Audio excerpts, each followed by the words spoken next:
Alim bilan maxsus Şinjan ve Manjuriyet doğrusida suhbat qurgan Jang Jingo. Ondan keyin o'zingizga taalluq Jingo Kompartiyasining sekretari bo'lgan Xuyoba.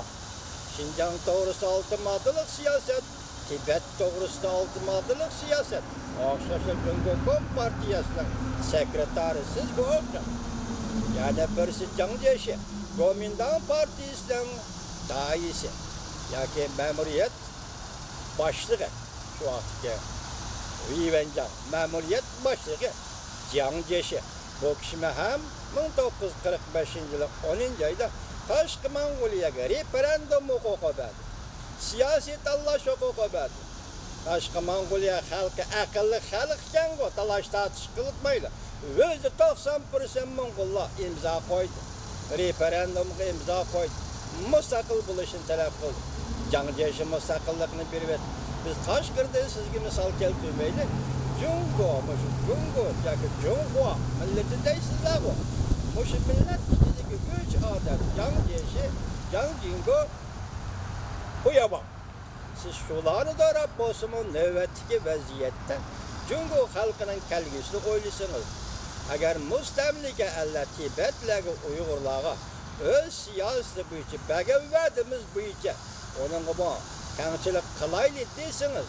Reis Xi Jinping siz qila olasiz. Hozir Prezident Trump nima dedi? Shangang masalasini hal qilaman desa, Reis Xi Jinping hal qila oladi dedi. Men Reis Xi Jinpingni tushunaman dedi. Dal payti Prezident Trump sizni tushungandek, Uyg'urlar, Tibetlar ham sizni tushunish hosil qilish kerak. Reis Xi Jinping vaqt istapmush yeri keldi. O intayin zo'r signal. Mesela Jungo Amerika savdo suhbatiga bugun Shangang masalasini bog'lab tushundirish o intayin cho'ng signal. Siz bu kelishimni imzolaysiz. Balki mush yilning oxirigacha bu kelishimni imzolaysiz. Yana bir oydan keyin davlat bayramingiz bo'ladi. O xotirjam bu davlat bayramini xotirlash uchun deyli. Hozir siz Shangang masalasida chekinasiz. Belki Shangangliklar qo'ygan 5 talab. 5 talabning eng oxirgi bir talab umumiy saylov. Mana u shu vaqtda Shangang asli keladi. Siz mi bayramni asli keltira olasiz? Shangangda umumiy saylov o'tkaziladi. Dabdabali umumiy saylov o'tkaziladi. Shangang xalqi o'zining nomzodini ko'tarib chiqadi. Belgilab beradigan, ya'ni asli yerlikdan gubernator belgilaydigan ish yo'q, men o'tganda dedim. Gubernator avatiladi. Biroq siz hozir bir davlatni ishqil tuzum deganga Jungo Kompartiyasi bak chat geri bilib, orilishi bilib, oxiri bu ishqil tuzum bo'yicha Shangangda saylanga kiradigan va ma'muriyat boshlig'i bo'ladigan odamlarning peshidan oxirigacha hammasiga orilish oldinglarki, shuni bilan Shangangdagi bir davlatni ishqil tuzum xunuklashdi. O'zining asl maqsadini yo'qotdi yoki ishqil tuzum bo'yicha Shangang o'zini o'zi boshqarish degan o'sha xarakter, siyosat tuzumli xarakterini yo'qotdi. Reis Xi Jinping chekinish payti keldi. Balki o'sha yildan o'tib ketmasligi mumkin. Butun dunyo ko'z chiqyapti. Butun dunyo qarab turibdi. Shinjingga to'plagan askariy qismlar qarab turibdi. Shangangda jiddiylashgan vaziyatga va kundan kunga o'rlayotgan soqchilarning zo'ravonligiga butun dunyo qarab turibdi. Reis Xi Jinping oldingizda 1 milliarddan o'sha Jungo Pras turibdi. Hozir 60-70 million mustamlika Tibet va Xinjiang Uyg'ur avtonom rayoni o'xshaydigan mustamlika xalqqa qarab turibdi. Balki Uyg'urlarni nazarband qilib oldi. Ko'rmalarga solib oldi. Mana bu shunday ahvollasida mushularning hammasi tushgan. Butun dunyo sizga qarab turibdi Reis Xi Jinping. Bugungi buyuk o'lga Amerika Qo'shma Shtatlarining davlat rahbari Prezident Trump, shundaqla Mike Pompeo, shundaqla Maun prezident Mike Pence, shundaqla Nancy Pelosi xonim boshlinim debdi. Bu davlat rahbarlarining hammasi asosiyati yaqindan beri Shangangdagi o'qituvchilarni qo'lladi va ularni qabul qildi. Demak, bu yerdagi vaziyatning nima ekanligi, anan jiddiylik darajasidan qaysi vaqtda yetganligi Şangan meselesinden bir gün kandak mesele olup, o'ttirg'i chiqib atqanligini menga qaraganda siz yaxshiroq bilasiz, Rais Jinping. Shuning bilan men sizdan yana umid qilamanki, men yuqorida ismini atgan 14 nafar yozuvchi Uyg'ur ziyolilardan 3 nafarni qo'yib berdingiz, yana boshqalarni orqa-orqadan qo'yib berishingizni. Shundaqla mening 66 nafar davrinlarim, chavirlarim, qo'llarimning bola chaqisi ham qo'yib berishingizni. 3 million Uyg'urda onun farzandlariga qaytirib berishingizni, farzandlari bilan ota-onasining ko'rishishiga, chog'lishiga, ona bola bo'lishiga yo'l qo'yishingizni umid qilamiz, Rais Jinping. Umid qilamiz. Biz faqat umid qilamiz. Bizning qo'limizdan keladigan Uyg'urning hozir faqat umid qilish, hurmatli Rais Jinping. Vaziyat mushiyaga kelibdi. Demak, sizga faqat chekinish bu haqorat emas. Hargiz haqorat emas, Rais Jinping.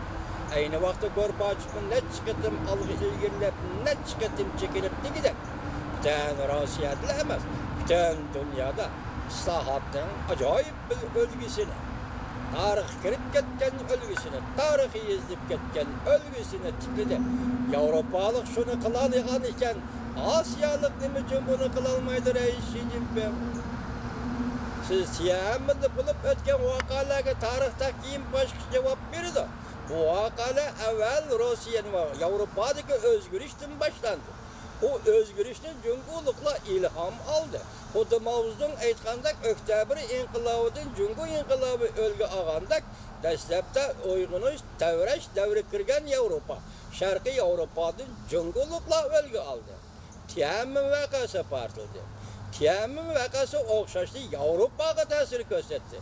Yevropada demokratik chaqiriq, demokratik shiorlar, demokratik talablar oxiri g'alaba qildi. Bo'libmi Rossiyada pek to'liq g'alaba qildi.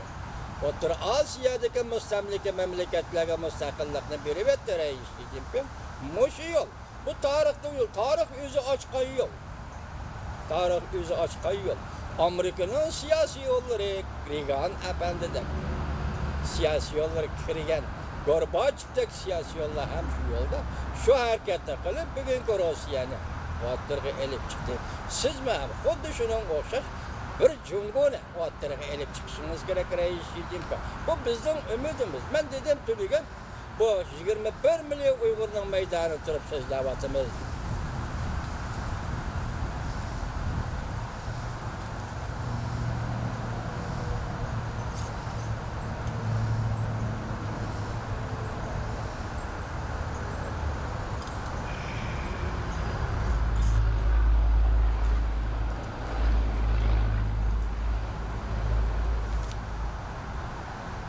Çeketkiler toxtab qaldı.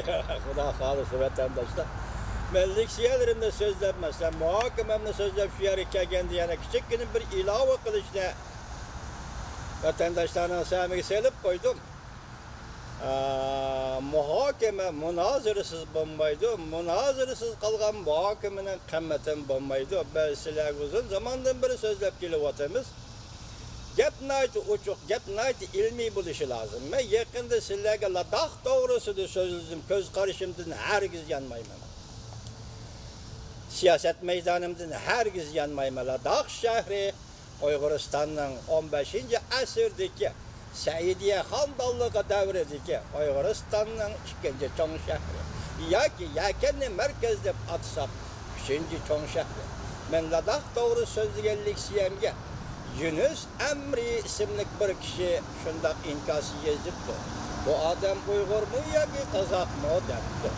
Men bu odamning so'zlarini tushunolmadim deb lekin o'zi xato tushuncha bilan chatoq yozib qo'yibdi. Masalan, nima undaq, nemishqa undaq deydigan Uyg'ur tilidagi bu jumlani nimda deb ifodalabdi.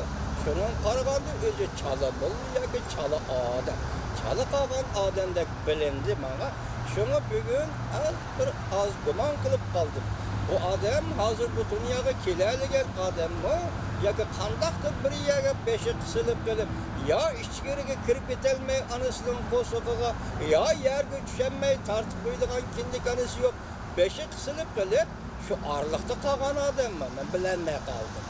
Şuna mən bugün bu Yunus Əmri degan kişiyə şundaq aytman ki, yaxşısı ananızdan qoşuğudu yəgi düşün təxi. O vaxtda siz boğaq bilirsiniz, narisiydi bilirsiniz. Bundaq işlağı sizə arlışqı pək ətdigənlik qılıdı Yunus Əmri Əfəndi. Yunus degan isminin Uyg'urlarning orasida bor ekanligini bilman, xabarim bor. Lekin hozirgacha Əmri deb ism qo'ygan bir Uyg'urni anglamagan ekanman. Shuningdan qaraganda o'zingiz ikki orliqda qolgan odamdek qilasiz. Yoki ikki orliqdan to'ralgan odamdek qilasiz Yunus Əmri Əfəndi. Men sizga shundoq maslahat berayki, avval dunyoga sog'-salomat dunyoga keling. Qisilib qopsiz. Ya ananızdan qoşuğa kirib ketelmey, yoki yo'q dunyoga kelenmey, arada qilib qopsiz. Yana qanday fikriniz bo'lsa, ilmiy holda qo'ying. Ilmiy holda bersangiz fikrni, men sizga ilmiy holda javob beraman. Agar siz qo'pollik bilan javob bersangiz, men hech kimdan ayonmayman. Hech kimdan kaynimga yanadigan odamman.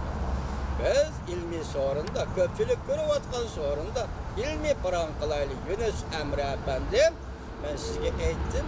Beşiniz bir yerga qisilib qopdi. Ya anangizdan qo'shig'iga kirib keting, yoki anangizdan qo'shig'idan chiqib jahondagi g'avg'olarga aralashing Əfəndi. Yana inkos yozsangiz men qarshi olaman.